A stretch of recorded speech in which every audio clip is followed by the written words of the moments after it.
Your life is every rank of firefighter. Level 1, the recruit. You're 22 years old and you just passed the written exam, the physical agility test, and the psychological screening. 847 people applied. 24 made it. You're one of them. You report to the fire academy at 6 a.m.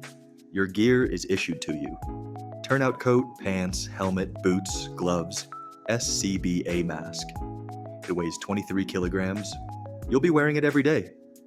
The first week is classroom work, fire behavior, building construction, hazardous materials, the science of how things burn. You learn that fire is not random. It follows rules. Understand the rules and you can fight it. Ignore them and it kills you. Week 2, you go into the burn building, a concrete structure designed to be set on fire. They fill a room with smoke, zero visibility. You crawl on your hands and knees through the dark following a hose line. Your mask fogs.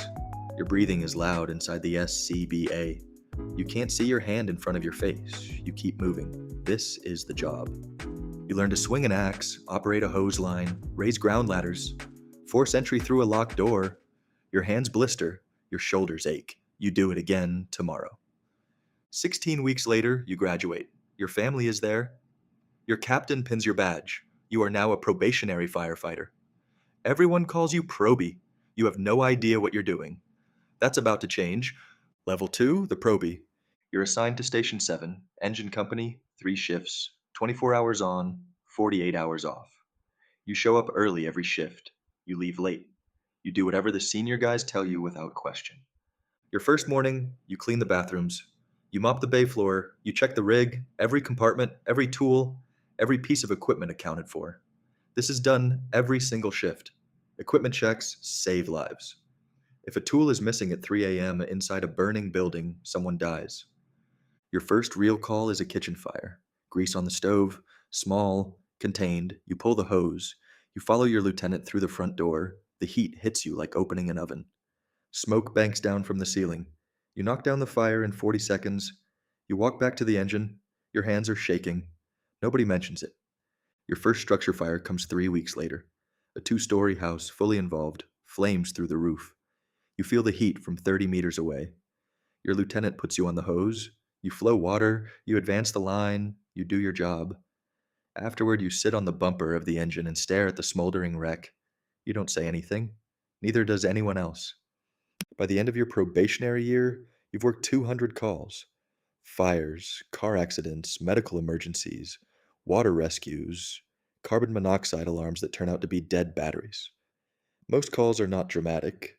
Most calls are ordinary, but you're always ready for the one that isn't. Level 3, the firefighter. Probation is over. You're a full firefighter now. You have seniority over exactly one person, the new Probie. That's enough. You've found your rhythm. The firehouse has a culture, meals together, workouts together, hours of waiting punctuated by moments of controlled chaos. You learn that boredom is part of the job. You learn to be comfortable with it, because the second you get comfortable, the tones drop. You develop skills. You become fast with the hose. You can read smoke now, color, volume, velocity, location. Black smoke pushing hard from the eaves means the fire is ventilation limited. It wants air. If you give it air without water, it flashes. You know this. Rookies don't. You start taking on more responsibility inside the structure. You go in with your partner. You search rooms for victims. You crawl through collapsed ceilings and debris fields. You trust your equipment, and you trust your partner. That trust is everything. You also run medical calls, more than you expected. Firefighters are often first on scene before the ambulance arrives. You work cardiac arrests. You do CPR. You use the defibrillator. Sometimes it works, sometimes it doesn't. The ones that don't work stay with you. You have 5 years on the job. You're good at this. You know it. Your crew knows it. You start thinking about what's next. Level 4, the driver engineer.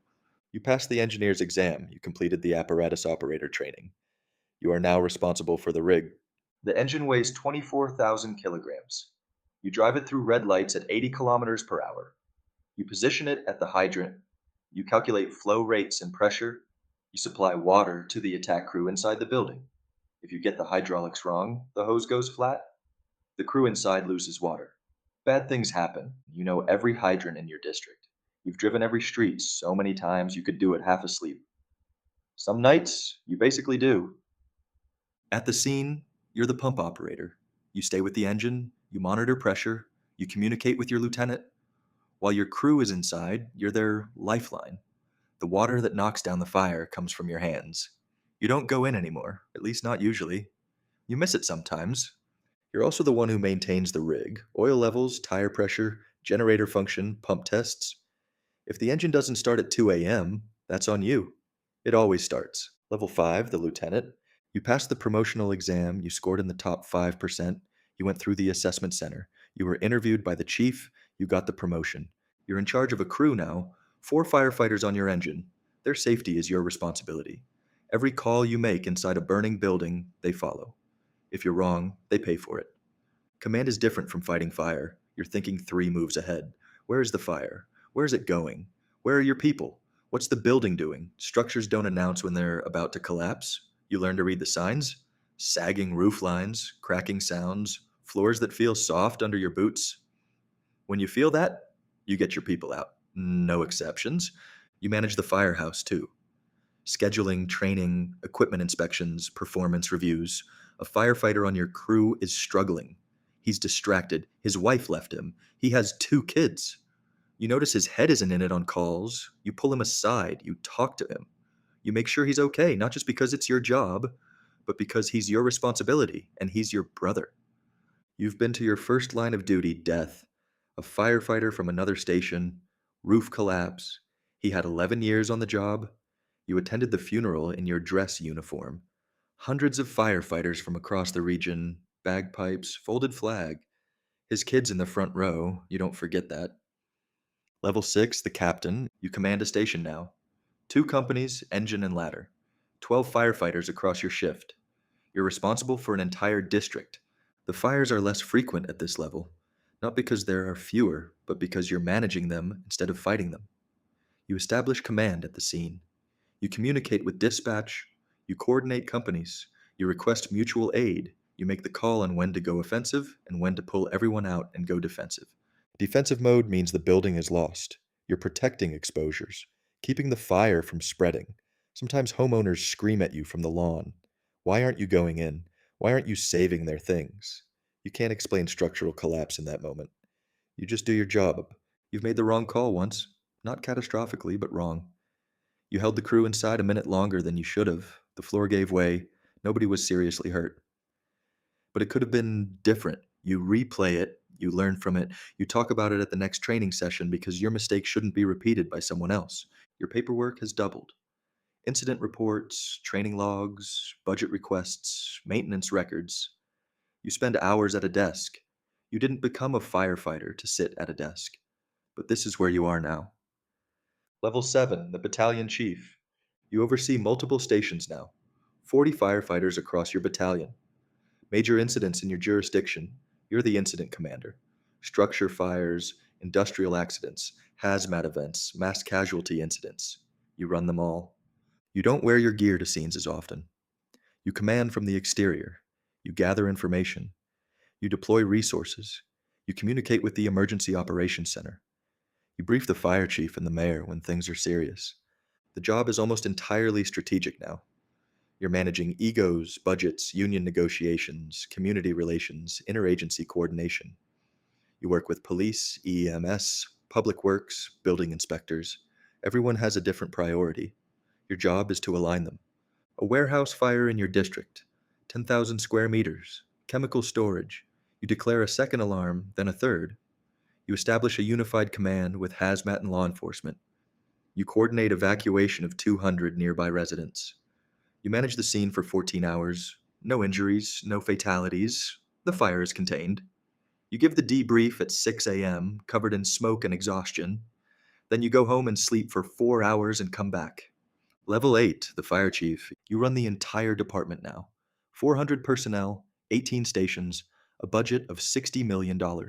You answer to the city manager and the mayor. You testify before the city council. You defend your budget. You fight for staffing. You fight for equipment. You fight for the people under your command who are too busy saving lives to fight for themselves. The job is politics now. You hate that. You became a firefighter to help people. Now you spend your days in conference rooms negotiating with administrators who have never held a hose. But you have influence. You shape department policy. You mandate new training standards. You implement safety protocols that will save firefighter lives 10 years from now. You push for mental health resources because you've watched colleagues disappear into alcohol and isolation, and you know what the job costs people if they don't get help. The city has a major earthquake, infrastructure damage across 40 square kilometers. You activate the emergency operations plan. You coordinate with state and federal resources. You deploy your companies strategically across dozens of simultaneous incidents. You make decisions every 60 seconds for 72 straight hours. When it's over, you sit in your office alone and you don't move for a long time. You've been doing this job for 32 years. Your knees are gone, your back is done. You've been to 23 funerals for firefighters who died in the line of duty. You remember every name. Level 9, the Ghost. You retire after 35 years. There's a ceremony at the training academy. The mayor speaks, the chief speaks. Your crew is there, the ones still standing. You hand in your badge. They give you a plaque. It will go in a box somewhere. You move slower now. Your body recorded every fire, every call, every sleepless night. The smoke you breathed across 3 decades lives in your lungs. Your doctor monitors it. You take the medication. You don't complain. You don't sleep through the night. Some part of your brain is still waiting for the tones to drop. At 3 a.m., you hear a siren in the distance and you sit up in bed. Old habits. You volunteer at the Youth Fire Explorer program. Teenagers who want to be firefighters. You teach them. You tell them the truth, the long shifts, the medical calls that don't go well, the weight of the people you couldn't save. You also tell them about the crew that becomes family, the feeling of walking out of a burning building, knowing you found someone who wouldn't have made it otherwise, the quiet pride of a job that matters. You drive past Station 7 sometimes, the station you started at. There's a Probie out front washing the engine. He looks young. He has no idea what he's walking into. He has no idea what the job will ask of him, what it will take, what it will give back. You don't stop. You just drive past. And you remember being him. And somewhere tonight, a 22-year-old is lacing up their boots for their first shift. They're nervous, their hands are shaking. They don't know it yet, but they're about to become part of something they'll carry for the rest of their life. The fire doesn't care who you are, only what you do when it's in front of you.